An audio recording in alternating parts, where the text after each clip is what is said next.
Ikinasa ng medical responders at rescuers ng Camarines Sur ang kick-off ceremonies ng National Resilience Month ngayong Lunes, Hulyo 7.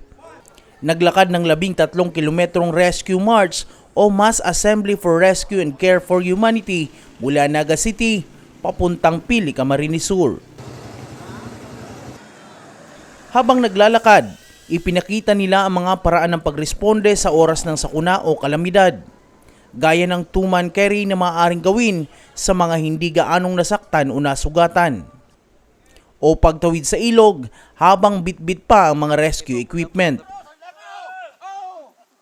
Nang makarating sa Capitol Complex, formal na binuksan ang pagsisimula ng National Disaster Resilience Month ni Governor Luigi Villafuerte.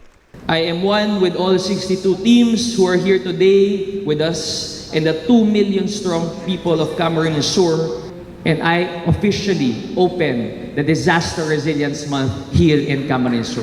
Positibo naman ang naging ebalwasyon ng mga team leader sa aktibidad. Napakalaga nito kasi yung mga kinakalawang nilang na-testing yung kanilang agility at saka tibay, na-refresh. At least ang sa tuyong mga medical responders, day naman hindi bago. And napapractice and nare-refresh da. Sama-sama po kaming natapos yun as a group, working as a team po. Pinahirapan actually namin ang lakad nila para talagang makita natin na kaya naman nila. Almost 12-13 kilometers estimate natin na nilakad nila. Wala talagang sumuko, lahat nakasmile pa nga yung mga iba kahit mahirap na yung nilakad nila. So I think that's a good indicator po kung how prepared we are as a province and the personnel that will be serving at times of disaster.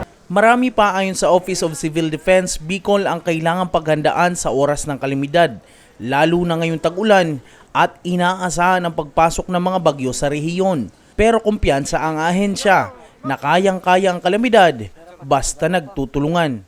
Ang ginawang Rescue March ngayong araw ay bahagi lamang ng National Disaster Resilience Month at ito ay nagpapaalala umano na aralin lalo ang kaalaman at payo ng mga eksperto, linangin ang kakayahan. Lagi din nilang paalala na ligtas ang may alam. Jan Amador, CSN.